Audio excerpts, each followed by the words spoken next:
The November wind cut through Penelope Porter's threadbare coat as she stepped off the train in St. Louis, Missouri, and felt her world tilt sideways when she saw him waiting on the platform. Tanner Quinn stood there with his hat pulled low against the cold, a tall figure in weathered leather and dusty denim, and when his dark eyes swept over her protectively rounded belly, she wanted to die right there on the planks beneath her feet. She had written to him 3 months ago in response to his advertisement for a mail-order bride. She had told him she was 22 years old, healthy, capable of managing a household, and willing to relocate to the frontier. She had not told him that she was carrying another man's child, that she had been abandoned by a Philadelphia gentleman who had promised her marriage and delivered only shame. She had planned to tell him in person, to give him the chance to see her face when she explained, to let him see that she was honest in every other way. But now, standing here with her carpetbag in hand and winter seeping into her bones, all her rehearsed words vanished like smoke. Tanner walked toward her slowly, his boots making hollow sounds on the wooden platform. The late afternoon sun caught the stubble on his jaw and the lines around his eyes that suggested he was somewhere in his late 20s. He stopped 3 feet away and looked at her for a long moment, taking in her honey-colored hair escaping from beneath her bonnet, her pale face with its scattering of freckles, and then, inevitably, the unmistakable curve of her stomach beneath her coat. "Miss Porter," he said, his voice deeper than she had imagined from his letters. "Mr. Quinn," she managed, her throat tight. "I understand if you wish to send me back on the next train. I will not argue or make a scene. I only ask that you listen to my explanation first." He looked at her belly again, then back at her face. "How far along are you?" "Nearly 6 months." The words came out barely above a whisper. Around them, the train station bustled with activity. People greeting loved ones, porters hauling luggage, vendors calling out their wares, but Penelope felt isolated in this moment of judgment. "The father?" Tanner asked. "Gone. He was not the man I believed him to be." She forced herself to meet his eyes. "I should have told you in my letters, I know that. I was frightened and alone, and I made a choice that was dishonest. If you want nothing to do with me, I understand completely. You have every right to your anger." Tanner was quiet for so long that Penelope's heart began to race. She calculated how much money she had left, whether it was enough for a room for the night, or if she would need to sleep in the train station. She thought about the baby growing inside her and felt the familiar wave of fear and love that had become her constant companion. "That child needs a father," Tanner said finally, and something in his voice made her look up sharply. His expression was serious but not cruel. "I put that advertisement in the paper because I am tired of being alone. I have a ranch about 20 miles outside the city, good land, a solid house. I have been looking for a wife, someone to build a life with. The fact that you are already carrying a baby does not change my need for a partner, nor does it change the fact that a child deserves 2 parents who will care for it." Penelope stared at him, unable to comprehend what she was hearing. "You would still marry me, even knowing this?" "I am not saying everything will be simple," Tanner replied, "but I am a man of my word. We corresponded for months. Your letters were thoughtful and kind. They gave me hope that we might suit each other well. One mistake, one man who failed you, that does not erase the person I came to know through those letters." Tears burned in her eyes, but she blinked them back fiercely. "Why would you do this? You could send for another woman, someone without complications." Tanner picked up her carpetbag, his movements deliberate and sure. "Maybe I could, but you are here now, and that baby is coming whether we like it or not. I know what it is to grow up without a father. My own died when I was 8 years old, and I watched my mother struggle to keep us fed and clothed. If I can spare another child that hardship, I will." He started walking toward the edge of the platform where a wagon waited, and after a moment of shocked stillness, Penelope hurried to follow him. Her mind reeled with questions and disbelief. She had prepared herself for rejection, for harsh words, for the long journey back to Philadelphia, and an uncertain future in a home for unwed mothers. This offer of acceptance felt too good to be true, and yet here was this man loading her bag into his wagon as if it were the most natural thing in the world. "I do not expect you to believe me yet," Tanner said as he helped her up onto the wagon seat, his hand warm and steady even through her glove. "Trust takes time, but I want you to know that I meant what I wrote in my letters. I am looking for a true partnership, someone to share the work and the rewards of building something worthwhile. If you are willing to try, so am I." Penelope settled onto the wooden seat, her hands folded over her belly. The baby kicked, a flutter of movement that reminded her she was not making this decision for herself alone. "I am willing," she said quietly, "and I promise you, I will work harder than you can imagine to prove myself worthy of this second chance." Tanner climbed up beside her and took the reins. "I do not need you to prove anything. I just need you to be honest from here forward. Can you do that?" "Yes." The word came out firm and clear. "Yes, I can do that." As they drove through the streets of St. Louis, Penelope took in the sights of the city that would be her new home territory. The year was 1879, and the city thrummed with energy and growth. Buildings of brick and stone lined the streets, and the Mississippi River glinted in the distance. They passed saloons and general stores, a church with a white steeple, and rows of modest houses. The air smelled of coal smoke and horses, river water and possibilities. "The ranch is west of here," Tanner explained as they left the more crowded streets behind. "We raise cattle mostly, some horses. I have 2 men who work for me, good fellows named Pete and Samuel. They live in the bunkhouse near the barn. I want you to feel safe there, so I am telling you now that they are respectful men. If either of them ever makes you uncomfortable, you tell me immediately." "Thank you," Penelope said, touched by his consideration. "In your letters, you mentioned you have been running the ranch for 5 years. That is right. My father and I came out here when I was 16. We built the house and barn together, started the herd from almost nothing. When he died 3 years ago, he left it all to me. It has been lonely, I will not lie. The work keeps me busy, but at night the house feels too empty." Penelope heard the ache in his voice and recognized it as the echo of her own loneliness. "I understand that feeling," she admitted. "After my parents died 2 years ago, I had no family left. I thought I had found a new future with someone who cared for me, but I was wrong. His affections were temporary and conditional." "His loss," Tanner said simply, and the conviction in those 2 words warmed something cold inside her chest. They rode in companionable silence for a while, the city giving way to open land dotted with farms and ranches. The sun was sinking toward the horizon, painting the sky in shades of orange and pink. Despite the uncertainty of her situation, Penelope felt the first stirring of something like hope. This man beside her had every reason to turn her away, and instead he had chosen kindness. "Why did you never marry before now?" she asked, then worried she had overstepped. "Forgive me, that is too personal. No, it is a fair question." Tanner kept his eyes on the road ahead. "I was engaged once when I was 23.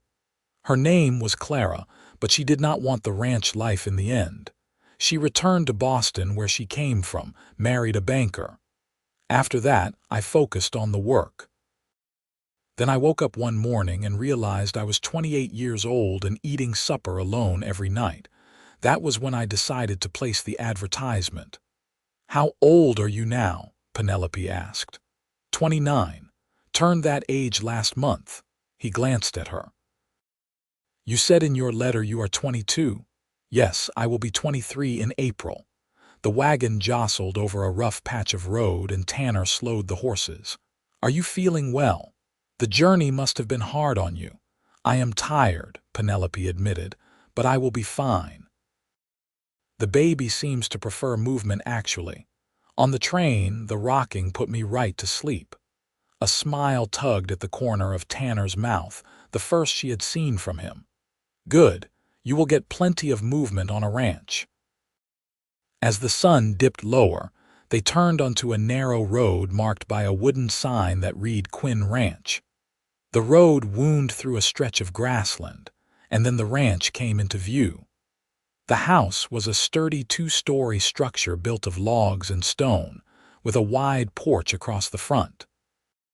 Smoke curled from the chimney, suggesting someone had prepared for their arrival. Behind the house stood a large barn, a corral with several horses, and the smaller bunkhouse Tanner had mentioned. "It is beautiful," Penelope said honestly. She had expected something rougher, more temporary, but this was a real home built to last. "I am glad you think so." Tanner pulled the wagon to a stop in front of the house. "Pete must have lit the fire for us. I asked him to make sure the place was ready." Before Penelope could move, Tanner had jumped down and come around to her side. He offered his hand to help her descend, and she took it, grateful for the assistance. Her back ached from the long journey, and her feet were swollen inside her boots. The baby had positioned itself in a way that made every step awkward. Tanner seemed to notice her discomfort. "Let me show you inside. You should rest before supper." He led her up the porch steps and opened the door to reveal a spacious main room. A stone fireplace dominated one wall, flames crackling cheerfully. Simple but well-made furniture filled the space, a sofa and chairs, a large table with 6 chairs, shelves lined with books. Everything was clean, organized, clearly maintained by someone who took pride in his home. "The kitchen is through there," Tanner indicated a doorway. "My bedroom is upstairs, the first door on the right. I prepared the room across the hall for you. It has its own bed and a washstand. I thought you would want your privacy, at least until we are more comfortable with each other." Penelope felt relief wash over her. She had been uncertain about the sleeping arrangements, worried that marriage might mean immediate intimacy she was not ready to share. "That is very thoughtful. Thank you." Tanner carried her bag upstairs and she followed him slowly, one hand on the smooth wooden banister. The upstairs hallway was narrow but bright, with windows at each end. He opened the second door to reveal a bedroom that was smaller than his, she assumed, but cozy. A quilt covered the bed and a washstand stood in the corner with a mirror above it. A small wardrobe would hold her few possessions. "I know it is not fancy," Tanner said, setting her bag on the floor, "but it is warm and dry. It is perfect." Penelope sat on the edge of the bed, suddenly overwhelmed by the reality of where she was. This morning she had woken on the train, terrified of what awaited her. Now she was in a house that could become her home, with a man who had shown her more grace than she had any right to expect. Tanner shifted his weight, looking uncertain for the first time. "I will let you rest. There is water in the pitcher if you want to wash. Come down whenever you are ready, and I will heat up the stew Pete left for us." After he left, closing the door softly behind him, Penelope lay back on the bed and stared at the ceiling. The baby kicked vigorously, and she placed both hands on her belly. "Well, little one," she whispered, "it looks like we might have found ourselves a miracle after all." When she came downstairs an hour later, washed and changed into a fresh dress that did little to hide her pregnancy, she found Tanner in the kitchen. He had set the table for two and was ladling stew into bowls. The smell made her stomach growl, reminding her that she had barely eaten all day. "Sit down," he said. You must be starving." They ate together at the kitchen table, the food simple but hearty, thick with vegetables and chunks of beef. Penelope tried not to eat too quickly, but she was hungrier than she had realized. Tanner refilled her bowl without comment when she finished the first serving. "This is delicious," she said. "Did Pete make it?" "No, I did. Pete is many things, but a good cook is not one of them." Tanner sopped up gravy with a piece of bread. "I learned to cook after my mother died." "Had to, or I would have starved." "You have had a lot of loss in your life," Penelope observed quietly. "So have you." He met her eyes across the table. "Maybe that is something we have in common. We both know what it is to start over." After supper, they sat in the main room by the fire. Tanner poured them each a cup of coffee, and Penelope curled up in one of the armchairs, feeling the warmth seep into her bones. Outside, darkness had fallen completely, and through the window she could see stars beginning to emerge. "I want to talk about practical matters," Tanner said, settling into the chair across from her. "If that is all right with you, of course. We should marry as soon as possible, tomorrow if we can arrange it. Not because I am worried about scandal, though I would prefer to protect you from gossip, but because I want the baby to have my name from the start. No child should bear the burden of being labeled illegitimate." Penelope's throat tightened.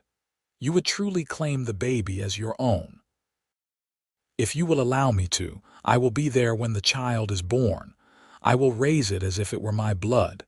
And as far as anyone in town needs to know, we married before you traveled here." He paused. "Unless you want to tell people the truth, that is your choice." "No," Penelope said quickly. "I would prefer to let them assume what you suggest, for the baby's sake. Then that is what we will do." Tanner sipped his coffee. "I will ride into town first thing in the morning and speak to Reverend Matthews. He is a good man, understanding. If I explain that you just arrived and we want to marry quickly, he will help us." "What about witnesses? Do we need anyone? Pete and Samuel can stand up for us. They are good fellows, loyal. They will not ask uncomfortable questions." Tanner set down his cup and leaned forward, his elbows on his knees. "Penelope, I want to make something clear. I understand that you do not love me. How could you? We just met today. I am not expecting romance or passion. What I am hoping for is partnership and eventually friendship. If more than that develops over time, I would welcome it, but I will not pressure you for anything you are not ready to give." Relief and something else, something warmer, spread through Penelope's chest. "I feel the same way. I am grateful for your kindness, Tanner. More grateful than I can express. But I need time to heal from what happened before. I need time to learn to trust again. Then we will take all the time you need." He stood and collected their coffee cups. "You should get some rest. Tomorrow will be a long day." That night, lying in the unfamiliar bed in the unfamiliar room, Penelope listened to the sounds of the ranch settling around her. She heard the wind in the eaves, the distant lowing of cattle, the creak of floorboards as Tanner moved around in the room across the hall. For the first time in months, she did not cry herself to sleep. Instead, she felt the baby turning inside her and thought about the man who had looked at her rounded belly and said that child needs a father. She thought about the way he had helped her down from the wagon, his hand steady and sure. The way he had spoken of raising her baby as his own, without hesitation or resentment. In Philadelphia, the man she had loved had looked at her the same way and told her she had ruined everything, that he wanted nothing to do with her or the bastard she carried. He had given her $50 and told her to take care of it, and when she refused, he had simply walked away. But Tanner Quinn had looked at her and seen not a problem to be solved but a person deserving of dignity and a second chance. That meant more than he could possibly know. Morning came cold and clear. Penelope woke to the smell of coffee and bacon drifting up from downstairs. She dressed carefully in her best dress, a deep blue wool that had been her mother's, altered to accommodate her changing shape. She pinned up her hair and studied herself in the small mirror. Her face was fuller than it used to be, her features softer. She looked like a woman about to be married, which was a strange thing to see staring back at her. When she came downstairs, she found Tanner at the stove, cooking breakfast. He had shaved and put on a clean shirt, and his dark hair was still damp from washing. He looked up when she entered and smiled. "Good morning. How did you sleep?" "Better than I have in a long time," she admitted. "Can I help with breakfast? You can sit down and let me serve you." He pointed at the table with his spatula. "Starting today, you need to rest as much as possible. That baby will be here before we know it, and you need your strength." They ate breakfast together, and then Tanner went out to speak with his ranch hands. Penelope watched from the window as he crossed the yard to the bunkhouse. Two men emerged, both wearing the rough clothing of working cowboys. They talked for several minutes, Tanner gesturing back toward the house, and both men nodded seriously. When Tanner returned, he was pulling on his coat. "I am riding into town to arrange things with the Reverend. Pete and Samuel are going to stay close to the house today in case you need anything. If you want to rest, do that. If you want to explore, feel free. Just do not overexert yourself." "I will be fine," Penelope assured him. "How long will you be gone?" "A few hours at most. I will pick up some supplies while I am there, things we will need." He hesitated. "Is there anything special you want? Food you are craving, or anything else?" The question was so considerate that Penelope felt tears prick her eyes. "Maybe some lemons. I have been wanting lemons constantly. Lemons it is." Tanner smiled at her, and she realized he was quite handsome when he smiled, the hardness leaving his face. "I will be back soon." After he left, Penelope spent the morning exploring the house. The main room and kitchen were tidy but sparse, clearly the domain of a man who lived alone. The shelves held books on ranching and animal husbandry, a few novels, a Bible. Upstairs, she peeked into Tanner's bedroom and found it as neat as the rest of the house, the bed made with military precision. She spent some time in her own room, unpacking her few possessions. She had not brought much, just her clothes and a few keepsakes from her parents. A small painting her mother had loved, her father's pocket watch, a locket containing tiny photographs of them both. She arranged these items on the small dresser and felt a pang of grief for all she had lost. Around midday, she went outside to explore the ranch. The air was crisp and cold, but the sun was bright. She walked slowly around the yard, careful of her footing. The barn was massive up close, and when she peered inside, she saw several horses in their stalls, all of them turning to look at her with curious eyes. "Afternoon, madam." One of the ranch hands appeared from deeper in the barn, a tall man with a weathered face and kind eyes. "I am Pete. Boss said you might wander out here." "Hello, Pete. I am Penelope." "Welcome to the Quinn Ranch, madam. You need anything at all, you just holler. Me and Samuel, we are here to help." "Thank you. That is very kind." She gestured to the horses. "They are beautiful." "Boss knows his horses, that is for sure. That one there, the buckskin mare, she is mine. Her name is Daisy. Boss rides the big bay gelding Thunder." Pete pointed out each horse with obvious pride. "You ride, madam?" "I used to when I was younger, but not recently." She looked down at her belly. "And certainly not right now." Pete grinned. "No, madam, I expect not. But after the baby comes, if you want to learn again, we can teach you. Boss has a gentle mare that would be perfect for a lady." The idea appealed to Penelope more than she expected. "I would like that." She spent a few more minutes talking with Pete, learning about the ranch and its rhythms. Then she walked around to look at the cattle in the far pasture, sturdy animals with thick winter coats. Everything about the ranch spoke of careful management and hard work. Tanner had built something solid here, something that could last. By the time she returned to the house, she was tired, but in a good way, her body pleasantly fatigued from the gentle exercise. She made herself tea and sat by the fire, her hands wrapped around the warm cup. The baby was active today, rolling and stretching, and she wondered if it was a boy or a girl, whether it would have her blonde hair or the dark hair of its father. She pushed thoughts of that man away. He had made his choice.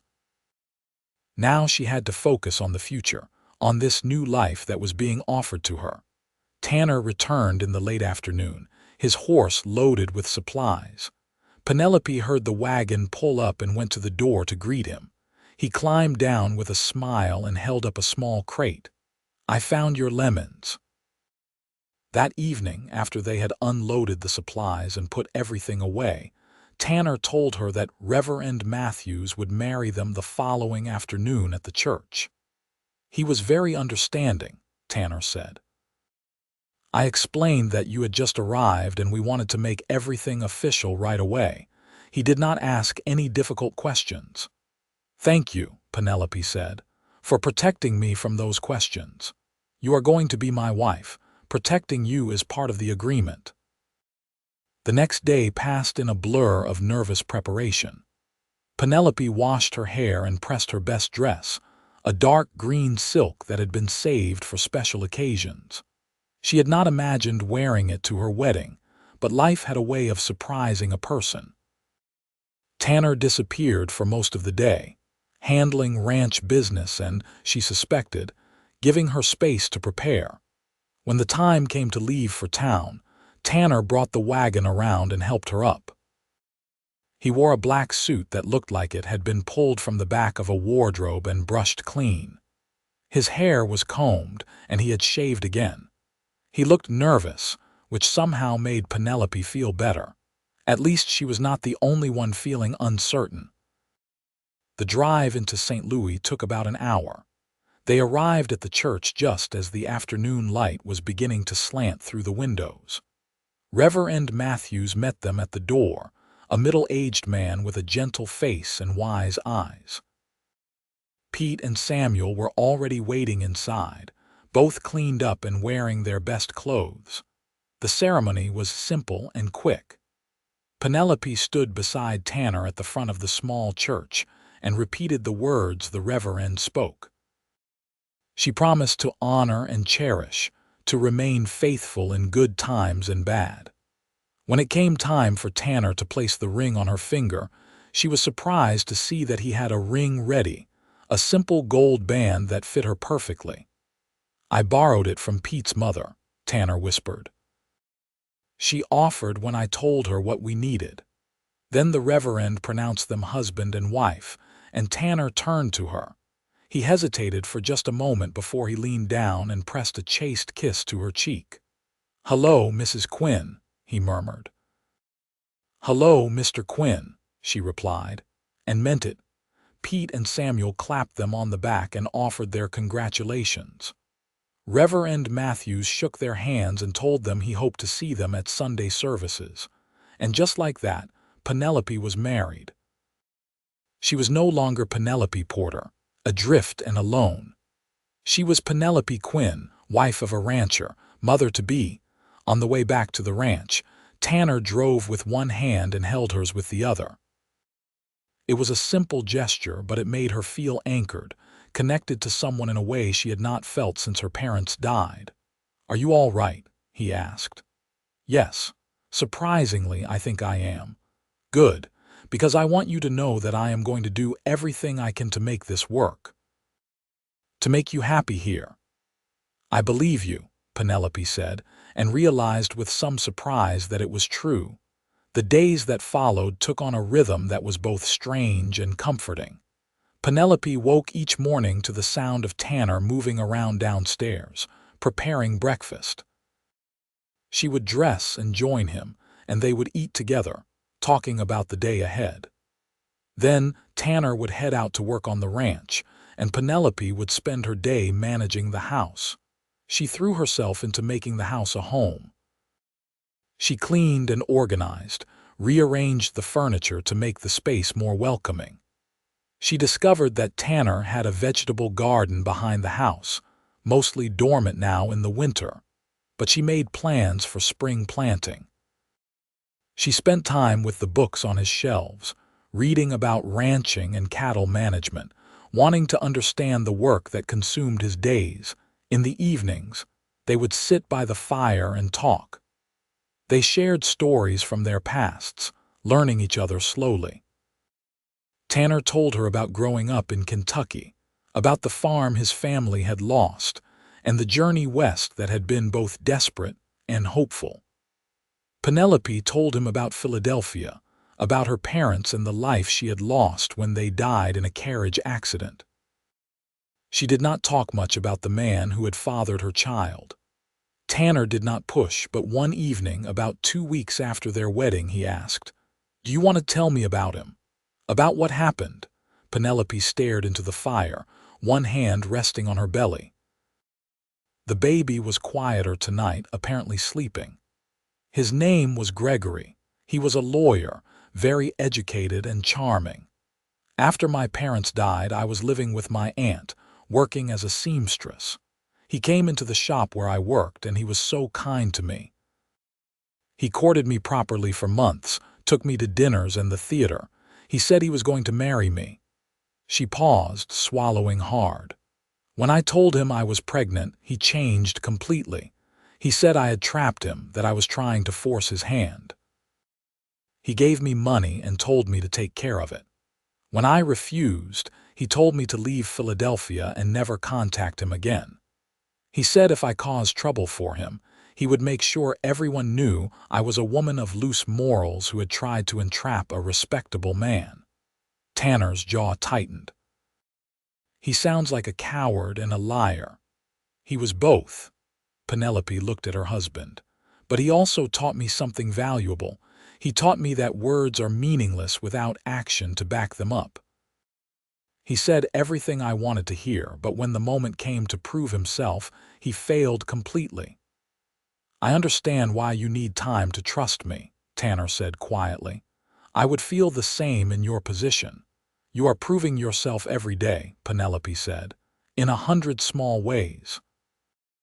The way you make sure I have enough to eat, the way you ask how I am feeling, the way you treat me with respect and kindness, those things matter more than you know." As December arrived and winter truly settled over Missouri, Penelope found herself growing more comfortable in her new life. She and Tanner had fallen into an easy partnership. He handled the outdoor work, the cattle and horses, the endless maintenance a ranch required. She managed the house, cooking meals and keeping everything organized. In the evenings, they would sit together, sometimes talking, sometimes reading in comfortable silence. But there was also a growing awareness between them, a quiet attraction that neither acknowledged directly.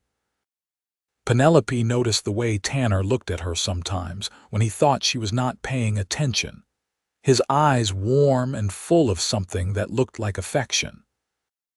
She noticed the way he always made sure to touch her gently when helping her with her coat or guiding her over rough ground, his hand lingering just a moment longer than necessary. For her part, Penelope found herself thinking about him throughout the day. The way his shoulders moved when he was chopping wood, the sound of his laugh when Pete said something amusing, the way he looked in the morning with his hair mussed from sleep, younger and less guarded. One evening in mid-December, a storm rolled in with a vengeance. Wind howled around the house, and snow began to fall in thick, heavy flakes. Tanner came in from checking on the animals, covered in snow and shivering. Penelope made him hot coffee and insisted he sit by the fire to warm up. "The animals are all settled," he reported, wrapping his hands around the mug. "But this storm is going to be a bad one. We might be snowed in for a few days." "We have plenty of food," Penelope assured him, "and firewood. Enough for a week if we need it." Tanner smiled at her. "You are very calm about this. I find storms less frightening when I am in a solid house with a capable person." She sat down across from him. "Thank you for taking care of everything." "That is my job," he said, but his eyes were warm. That night the storm intensified. The wind screamed around the house, and the snow piled up against the windows. Penelope lay in her bed, listening to the fury outside, and felt the baby moving restlessly inside her. She tried to sleep, but every howl of wind made her more alert. She was almost drifting off when she heard a crash from somewhere downstairs, followed by the sound of something breaking. Her heart pounding, she grabbed her shawl and went out into the hallway. Tanner's door opened at the same moment, and he emerged in his nightshirt, his hair standing on end. "Stay here," he said. "I will check it out."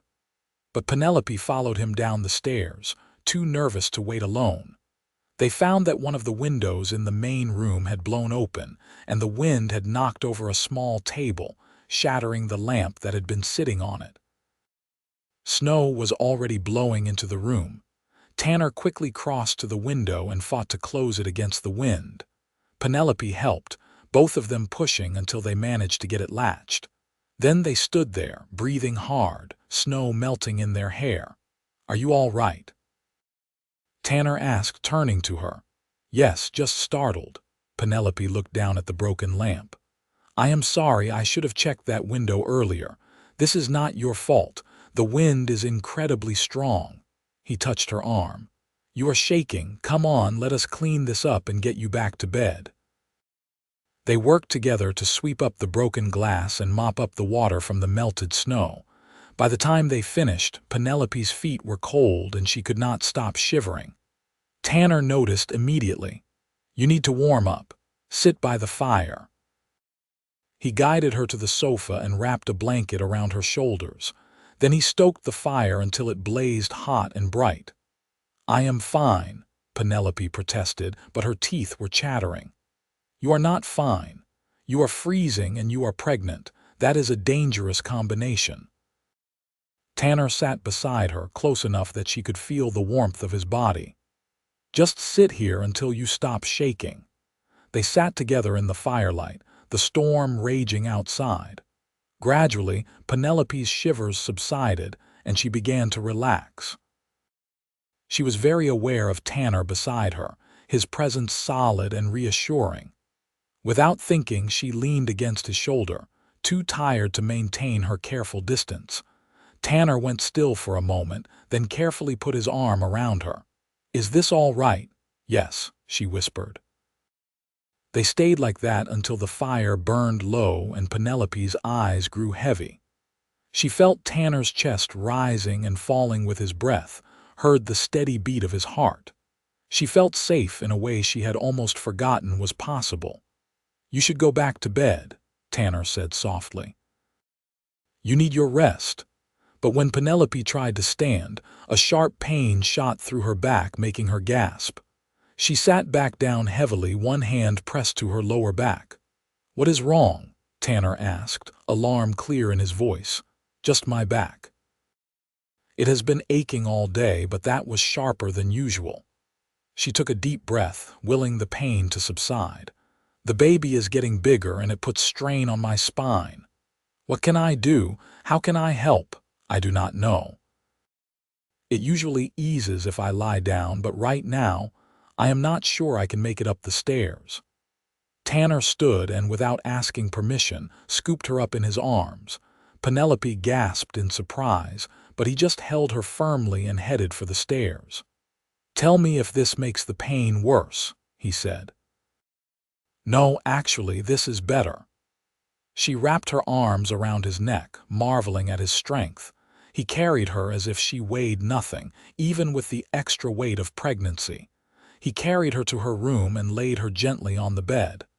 "Let me get more blankets. You need to stay warm." He disappeared and returned a moment later with an armful of quilts, which he spread over her carefully. Then he knelt beside the bed, his face serious. Is there anything else I can do? Should I ride for a doctor? No, please do not go out in that storm. I will be fine. It is just the aches and pains of pregnancy. They come and go. She reached out and touched his hand. Thank you, Tanner, for taking care of me. Always, he said simply. I will be right across the hall if you need anything. Do not hesitate to wake me. After he left, Penelope lay in the darkness and thought about the way it felt to be in his arms, carried up the stairs as if she were precious cargo. She thought about the concern in his eyes, the gentleness of his hands. This man who had been a stranger just weeks ago was becoming something more, something important. The storm lasted 3 days. During that time, Penelope and Tanner were confined to the house, the snow too deep and the wind too fierce to venture far outside. Tanner made quick trips to the barn to care for the animals, but otherwise, they were isolated together. It was during those 3 days that their relationship shifted in subtle but significant ways. They cooked together in the kitchen, laughing when Tanner tried to make biscuits and created something closer to rocks. They played cards at the kitchen table, and Penelope discovered that Tanner was a terrible bluff and she could beat him every time. They talked for hours, learning each other's preferences and quirks. One afternoon, as snow continued to fall outside, Penelope found herself telling Tanner about her childhood, about the happiness she had known before her parents died. We were not wealthy, she said, but we had enough. My father worked as a clerk and my mother took in sewing. They loved each other very much. I always thought I would have a marriage like theirs someday. You still can, Tanner said quietly. We can build that together if we choose to. Penelope looked at him, sitting across the table with a cup of coffee in his hands, and felt something shift in her chest. Do you want that? A real marriage, I mean. I do. He met her eyes directly. I have wanted that from the beginning, but I did not want to push you. You needed time, and I was willing to give you as much as you needed. But yes, Penelope, I want a real marriage with you. I want to be your husband in every sense of the word. I am still pregnant with another man's child, she pointed out, though her heart was racing. That baby will be my child from the moment it is born. I told you that on the first day, and I meant it. He reached across the table and took her hand. I know you have been hurt. I know you have reasons to be cautious, but I am falling in love with you, Penelope. I want you to know that. The words hung in the air between them, honest and vulnerable. Penelope felt tears sting her eyes, but they were not tears of sadness. I am falling in love with you too, she whispered. I did not think it was possible, not after everything that happened. But you have shown me a kindness I did not know existed. You have given me hope again. Tanner stood and came around the table. He pulled her to her feet, careful of her belly, and cupped her face in his hands. May I kiss you? A real kiss? Yes, Penelope breathed.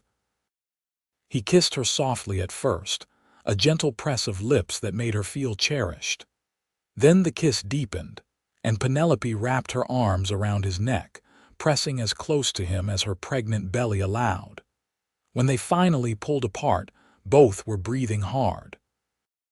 I have wanted to do that for weeks, Tanner admitted. So have I, Penelope said, and kissed him again. That night, for the first time, they lay together in Tanner's bed, holding each other as the storm finally began to subside outside. They did not make love, not yet, both understanding that Penelope needed a little more time.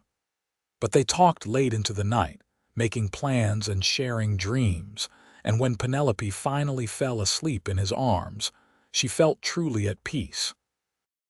By the time Christmas arrived, Penelope felt as if she had lived at the ranch for years rather than weeks. She and Tanner had settled into their marriage with surprising ease. They shared a bedroom now, and though they were taking things slowly physically, the emotional intimacy between them grew deeper every day. On Christmas morning, Penelope woke to find that Tanner had decorated the main room with pine branches and red ribbons. He had even fashioned a small tree which stood in the corner with candles ready to light. "Merry Christmas," he said, kissing her forehead. "I know it is not much, but I wanted to make it special for you. It is perfect." Penelope was touched beyond words. She had not expected any celebration, but Tanner had clearly put thought and effort into creating something beautiful. They spent the day together, just the two of them, cooking a special meal and exchanging small gifts. Tanner gave her a shawl he had purchased in town, soft wool in a deep blue that matched her eyes. Penelope gave him a shirt she had sewn herself, fitted to his measurements and made from fabric she had found in one of the trunks upstairs. As they sat by the fire that evening, Penelope felt the baby kick particularly hard. She gasped and put her hand on her belly, and Tanner immediately moved closer. "Is everything all right?" "Yes, the baby is just very active tonight." She took his hand and placed it on her stomach. "Here, feel." A moment later, the baby kicked again, and Tanner's eyes went wide. "I felt that. That was the baby." "Yes," Penelope laughed at his amazed expression. "The baby is strong." Tanner kept his hand on her belly, feeling each movement with wonder. "This is incredible. There is a whole person in there, growing and moving." "Your son or daughter," Penelope said softly. "No matter whose blood runs through those veins, this baby will be yours in every way that matters." Tanner looked at her with such love that Penelope's breath caught.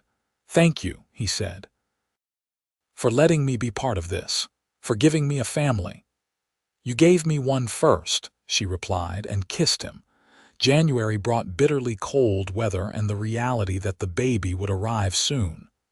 Penelope was now in her 8th month, and her body was preparing for the ordeal ahead. Her back ached constantly, and she had trouble sleeping. Tanner was endlessly patient, helping her with tasks that had become difficult, rubbing her aching feet, and holding her when the anxiety about childbirth became overwhelming. "What if something goes wrong?"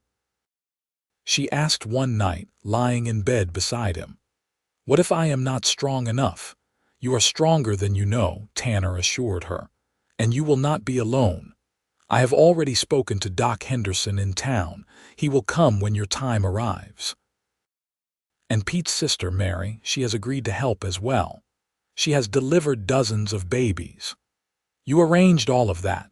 Penelope felt tears well up, the pregnancy making her more emotional than usual. "Of course I did. I want you to have the best possible care." He pulled her close, one hand resting protectively on her belly. "You and this baby are everything to me, Penelope. I will do whatever it takes to keep you both safe." In early February, on a clear, cold morning, Penelope woke with her first contractions. At first, she thought it was just more of the false labor pains she had been experiencing for weeks, but these were different, stronger, and more regular. She lay quietly for a while, timing them until she was certain. "Tanner," she said, shaking his shoulder gently, "it is time." He was awake instantly, sitting up with alarm and excitement warring on his face. "Are you sure?" "Yes. The contractions started about an hour ago. They are getting closer together." Tanner was out of bed in an instant, pulling on his clothes. "I am going to send Pete for the doctor and Mary. You stay here and rest. I think I would prefer to walk for a bit. It helps with the pain." For the next several hours, Penelope labored with increasing intensity. True to his word, Tanner had summoned help. Doc Henderson arrived first, a gruff but kind man in his 50s. Mary came soon after, a capable woman with warm hands and a calm demeanor. They set up everything in the bedroom, and Tanner was banished to wait downstairs. Penelope could hear him pacing, and the sound was oddly comforting. He was there, just below her, anxious and caring. The labor was long and difficult. Penelope had heard stories about childbirth, but nothing had prepared her for the reality of it. The pain came in waves, each one stronger than the last. until she felt as if she might break apart. Mary coached her through each contraction, telling her when to breathe and when to push. Doc Henderson monitored everything with a professional eye. At some point during the long afternoon, Penelope begged them to let Tanner come up. "I need him," she gasped between contractions. "Please." Mary looked at Doc Henderson, who shrugged. "It is unconventional, but if it helps her, I see no harm."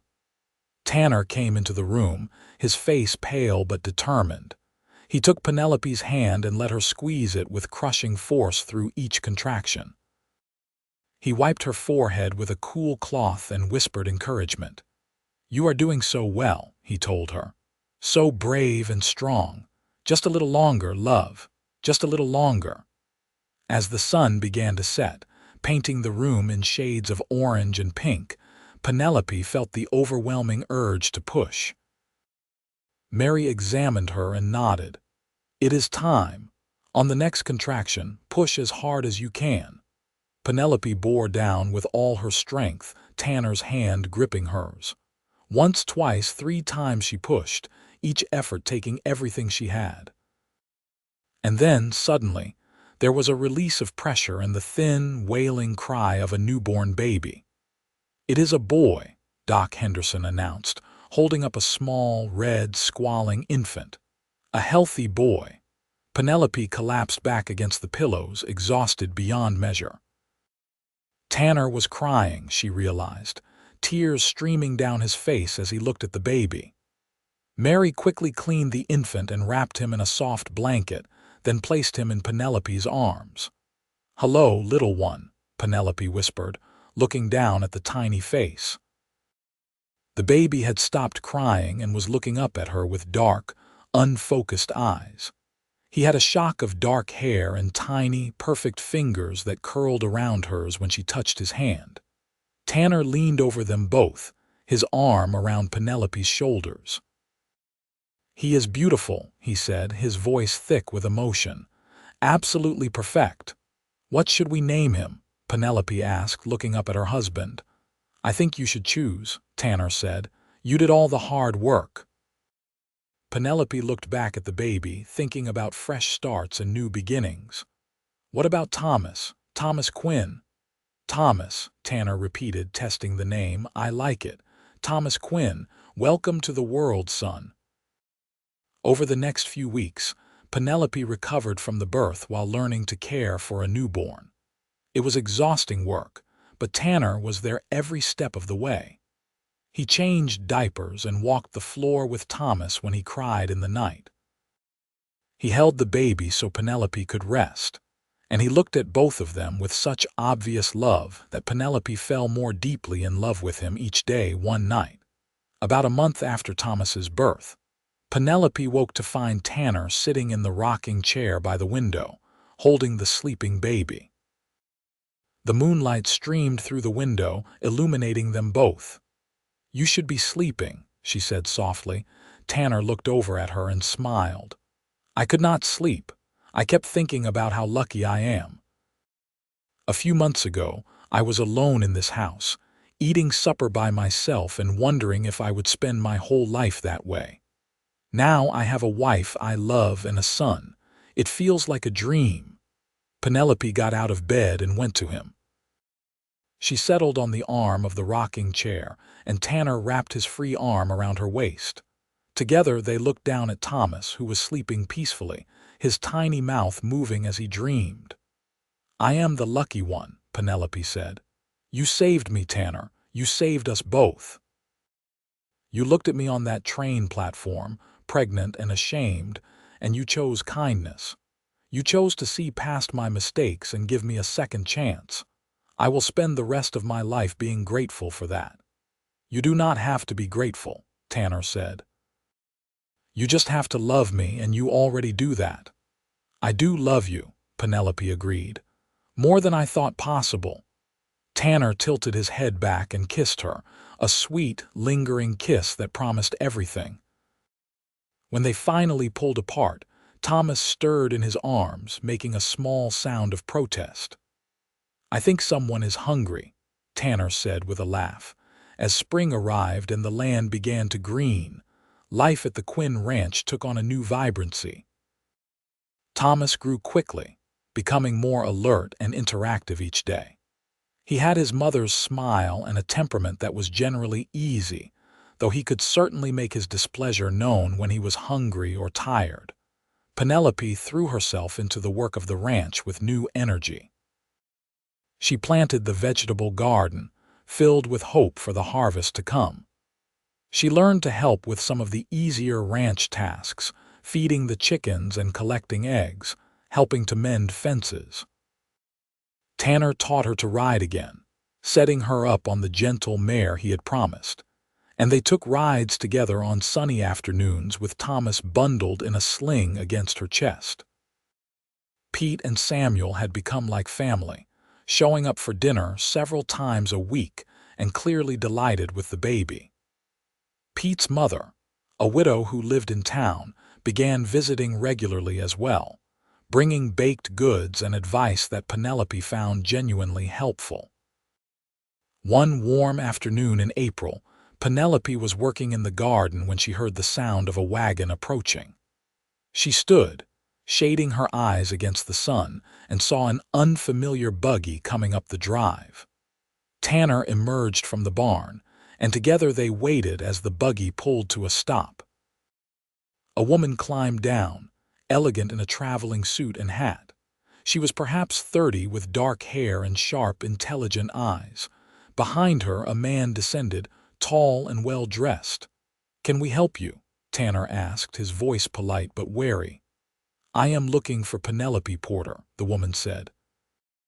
"I was told she might be here." Penelope's heart began to pound. "I am Penelope Quinn now. What is this about?" The woman's eyes swept over her, taking in her simple dress and the dirt on her hands from gardening. "My name is Catherine Morrison. This is my husband, James. I am Gregory's sister." The world seemed to tilt. Penelope had not heard that name spoken aloud in months, had tried to put that entire chapter of her life behind her. "What do you want?" she managed. Catherine's expression softened slightly. "May we speak privately?" Tanner moved closer to Penelope, his presence protective. "Anything you need to say to my wife, you can say in front of me." Catherine looked between them, then nodded. "Very well. My brother confessed everything to me last month. He told me what he did to you, how he abandoned you. I came to apologize on his behalf and to offer you financial support for the child." "We do not need your money," Tanner said firmly. "And we certainly do not need your brother's guilt." "Please," Catherine said, and there was genuine distress in her voice. "I know what my brother did was unforgivable. He is a coward and a fool, but that child is still my niece or nephew. I would like the chance to be part of the baby's life if you will allow it." Penelope felt a storm of emotions. Anger at Gregory for telling his family, fear that they might try to take Thomas, confusion about what this woman really wanted. "The child is a boy," she said carefully. "His name is Thomas, and he is my husband's son in every way that matters." "I understand that," Catherine said. "And I am not here to challenge that in any way. I simply thought you should know that not everyone in Gregory's family shares his terrible values. And if you ever need anything, I want you to know that you have family in Philadelphia who care about you and the baby." James Morrison spoke for the first time. "We do not expect you to trust us immediately, but we would like to leave you our address and an open invitation. If you ever want to write or if you ever need help, please know that you can reach out to us." Tanner looked at Penelope, clearly leaving the decision to her. Penelope thought about it for a long moment. This woman seemed sincere, and it might be good for Thomas to know someday that he had other family, people who wanted to acknowledge him. "I appreciate you coming all this way," Penelope said slowly. "And I am willing to correspond with you, but I need you to understand that Thomas's father is the man standing beside me. He is the one who will raise him and love him. If you want to be part of Thomas's life as an aunt, I am open to that, but only on those terms." "Those terms are more than fair," Catherine said with obvious relief.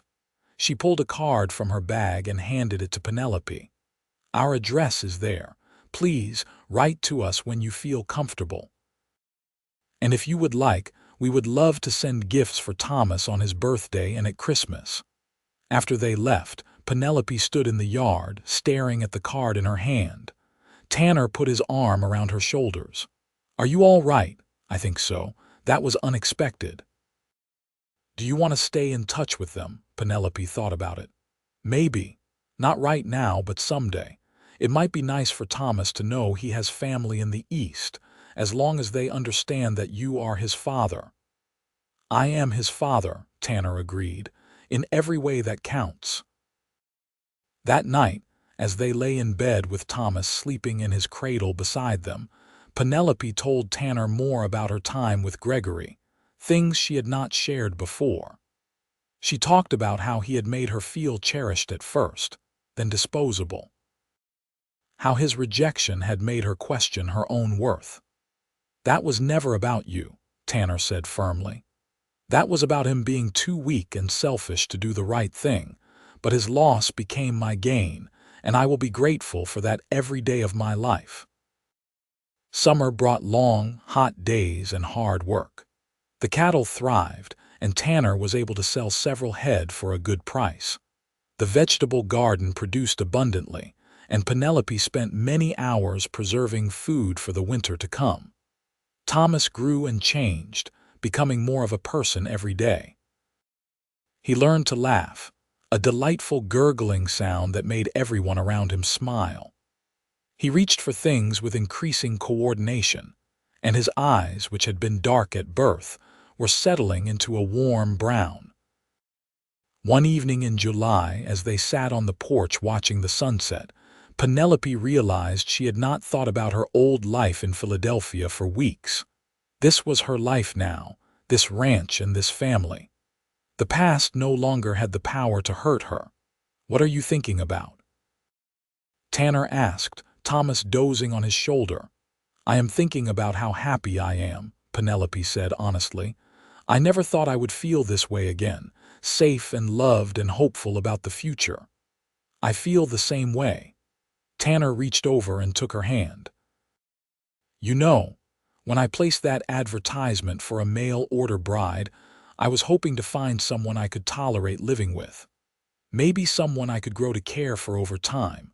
I never expected to find this partnership and love." "Neither did I," Penelope admitted. "When I stepped off that train, I was terrified. I thought you would take one look at me and send me away. I thought I would end up alone and destitute with a baby to care for. Instead, you ended up with me." Tanner grinned at her. "I am not sure if that is better or worse." Penelope laughed and squeezed his hand. "It is definitely better." As autumn arrived and the leaves began to turn, Penelope realized with surprise that she had been at the ranch for nearly a year. It seemed impossible that so much time had passed, that the terrified woman who had stepped off the train was the same person she was now. But she had changed, grown stronger and more confident. She had learned to trust again, to love again. One cool October morning, she discovered she was pregnant again. At first, she could not believe it, but the signs were unmistakable. She waited until she was certain before telling Tanner, worried about how he would react.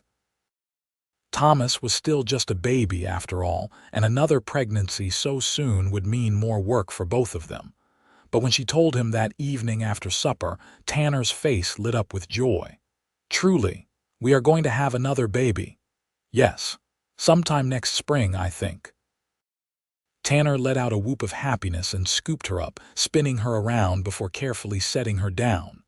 "This is wonderful news. Thomas will have a brother or sister to grow up with." "You are not worried about the timing?" Penelope asked. "Why would I be worried? We have a good home, a successful ranch, and enough money saved to handle another child." He put his hand on her still flat stomach. This baby will be ours from the start, mine and yours. That is a gift, Penelope." She felt tears sting her eyes, moved by his joy. "You are right. This is a gift." The pregnancy progressed smoothly, much easier than the first had been. Penelope felt well and energetic, able to keep up with Thomas and the demands of the household without too much difficulty. As winter arrived again, she found herself thinking about how different this year was from the last. Then, she had been alone and scared, uncertain of her future. Now she was surrounded by love and security. On a snowy evening in December, just a few days before Christmas, Tanner came in from the barn with his arms full of packages. "I picked these up in town today," he said, setting them on the table. "Early Christmas presents for you and Thomas." Penelope watched as he unwrapped the packages to reveal a beautiful rocking horse for Thomas and a new dress for her, made of soft green wool with delicate embroidery at the collar and cuffs. "Tanner, these are too much," she protested, though she could not help running her hand over the soft fabric of the dress. "Nothing is too much for my family." He pulled her close, careful of her growing belly. "I want you to have everything, Penelope, everything I can possibly give you." "You have already given me everything that matters," she said, standing on her toes to kiss him. "You gave me a home and a future. You gave Thomas a father. You gave me back my hope." "You gave me the same," Tanner replied. "Before you, this house was just a place I slept. Now it is a home." "You made that happen." Christmas that year was a joyful celebration. Pete and Samuel joined them for dinner, along with Pete's mother and his sister Mary. They filled the house with laughter and warmth, and Thomas, now almost a year old, was fascinated by all the people and attention. He crawled around the floor, pulling himself up on furniture, on the verge of walking. As Penelope looked around the table at all these people who had become family, she felt a profound sense of gratitude. A year ago, she had been alone. Now, she had this community of people who cared about her and her son. In late March, when the first flowers were beginning to bloom and the world was waking from winter, Penelope gave birth to their second child. This labor was shorter than the first, and by mid-afternoon she was holding a tiny daughter in her arms. "She looks like you," Tanner said, gazing down at the baby's delicate features and wispy blonde hair. "She is beautiful." They named her Margaret after Penelope's mother. Little Maggie was a quieter baby than Thomas had been, content to sleep and eat and observe the world with solemn blue eyes. Thomas, now walking and getting into everything, was fascinated by his baby sister. He would sit beside her cradle and babble at her, making her smile. As spring turned to summer and summer to fall, the Quinn ranch continued to thrive.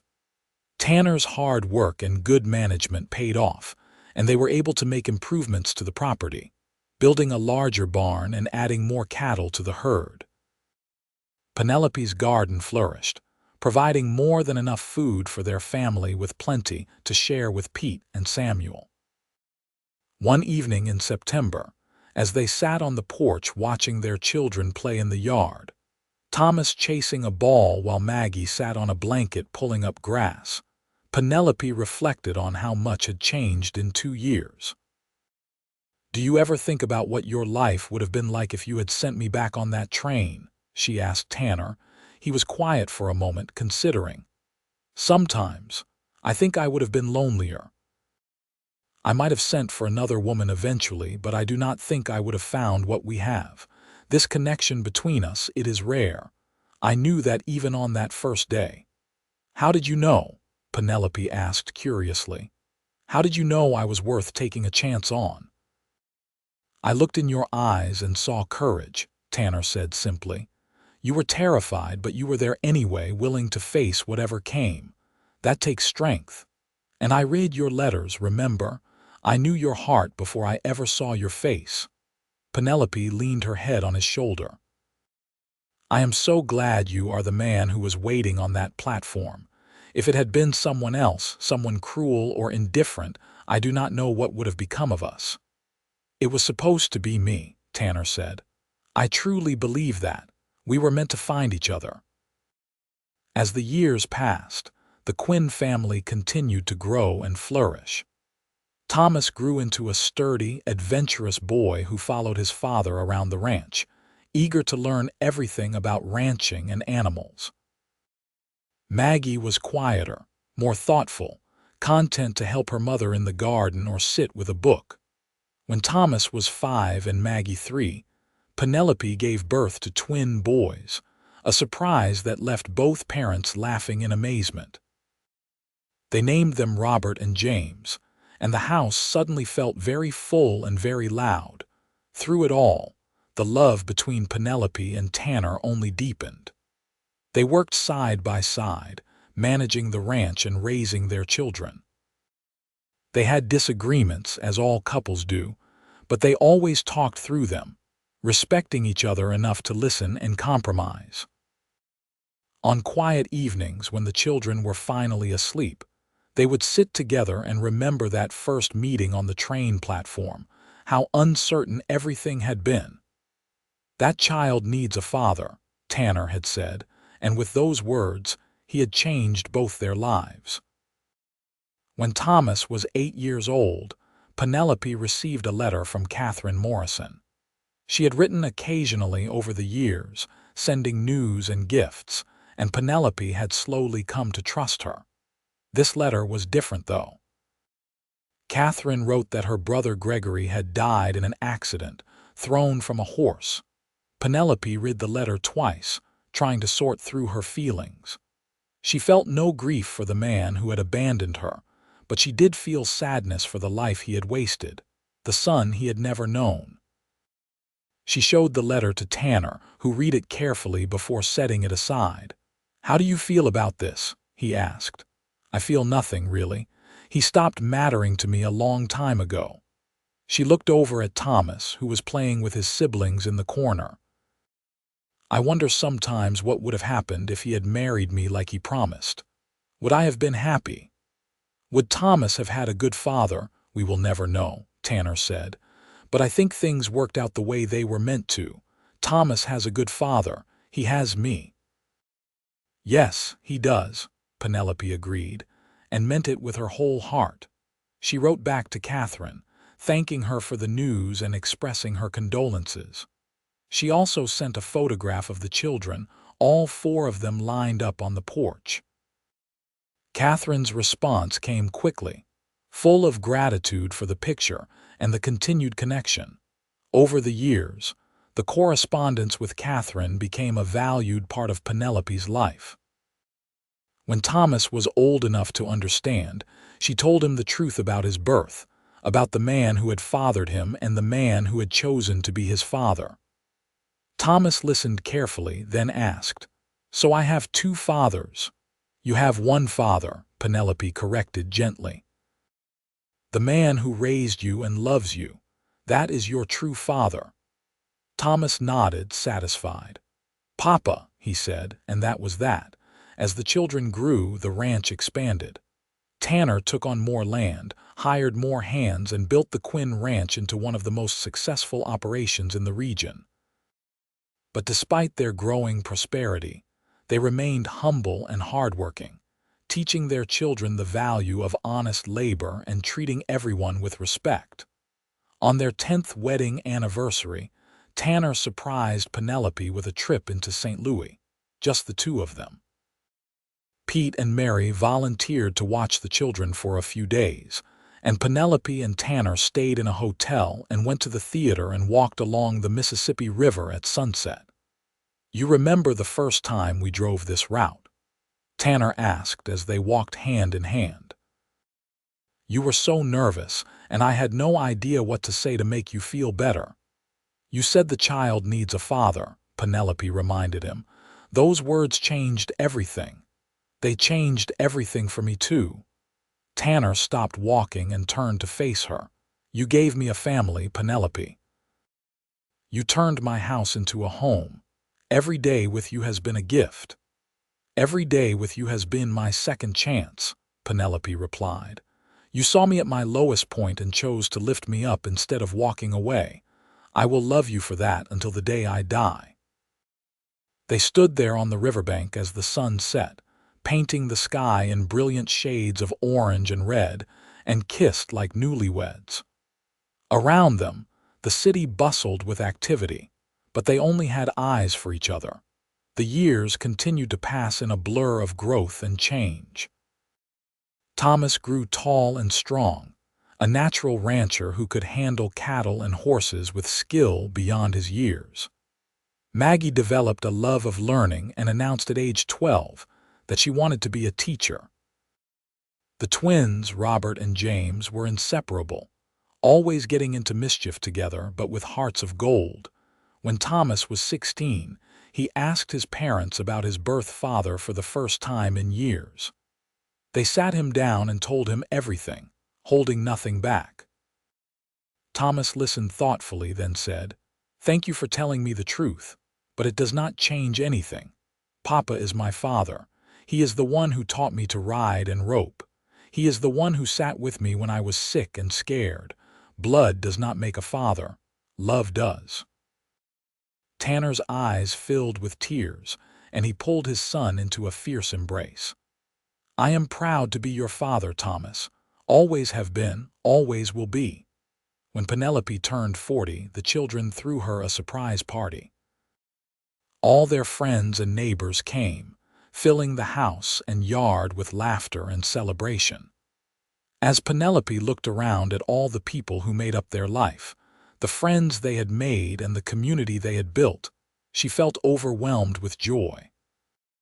Late that night, after everyone had gone home and the children were asleep, she and Tanner sat on the porch as they had so many times before. "What are you thinking about?" Tanner asked. "I am thinking about the woman I was when I stepped off that train 18 years ago. Scared and pregnant and certain my life was over." She looked at him. "I am thinking about how wrong I was. My life had not ended, it was just beginning." "Our lives were both beginning that day," Tanner said. "I just did not know it yet." "When did you know?" Penelope asked. "When did you realize you loved me?" Tanner smiled. "I think I started falling in love with you through your letters, but I knew for certain the night of that storm when you fell asleep on my shoulder by the fire. You trusted me enough to let your guard down, and I realized I wanted to spend the rest of my life earning that trust." "You have earned it 1,000 times over," Penelope said softly. They sat in comfortable silence for a while, listening to the night sounds of the ranch. An owl hooted in the distance and the horses shifted in the barn.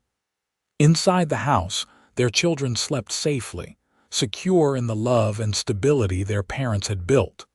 "You have any regrets?" Tanner asked. Penelope considered the question seriously. "I regret the pain I went through before I met you. I regret that Thomas did not have your blood in his veins from the start, though I know it does not matter to you. But I do not regret the path that led me here. Every hardship I endured brought me to that train platform to you. So no, I do not have any real regrets." "Neither do I," Tanner said. He stood and pulled her to her feet. "Come to bed, my love. Tomorrow is another day and we have a ranch to run and children to raise." As they walked into the house together, Tanner paused to look back at the yard, the barn, the land they had built their life on. "You know what I am most proud of," he said. "What? Not the ranch or the success we have had. I am most proud of the fact that I kept my word to you from that very first day. I said that child needs a father, and I became the best father I knew how to be. I said I wanted a partnership, and we built something real and lasting. I am proud that I saw past your fear and your circumstances to the woman you really were." Penelope reached up and touched his face. "You are a good man, Tanner Quinn, the best man I have ever known. And you are the best thing that ever happened to me," he replied. In the years that followed, Their love story became something of a legend in the community. People would point to the Quinns as an example of what marriage should be, a true partnership built on mutual respect and devotion. Their children grew up and started families of their own, but they stayed close, building houses on the ranch property so the generations could remain connected. Thomas married a local girl and took over much of the day-to-day running of the ranch. Maggie became a teacher as she had dreamed, running the schoolhouse in town. The twins went into business together, opening a feed store that served the surrounding ranches. As Penelope and Tanner grew older, they spent more time on the porch, watching their grandchildren play in the yard where their own children had once played. They told stories about the old days, about the challenges they had faced and overcome. And when anyone asked them the secret to a long and happy marriage, they gave the same answer. Kindness, Penelope would say. Choose kindness even when it is hard, especially when it is hard. And partnership, Tanner would add. Remember that you are on the same team, working toward the same goals. On their 50th wedding anniversary, the entire family gathered for a celebration.